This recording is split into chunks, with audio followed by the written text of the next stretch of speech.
In today's video, I'll show you how to copy and paste the URL of any website. Let's get started. First, open your web browser.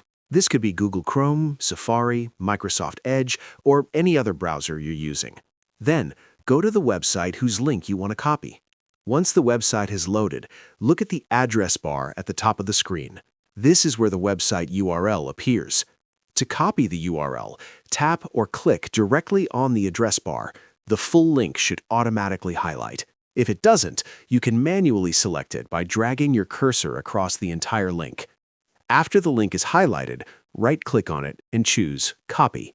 Now the URL is copied to your clipboard. To paste the link, go to where you want to share it. This could be a message, an email, a note, or a social media post. Click or tap in the text field, then right-click and select Paste, or press Ctrl-V. And that's it. If you found this video helpful, don't forget to like the video and subscribe to our channel for more updates. Thanks for watching.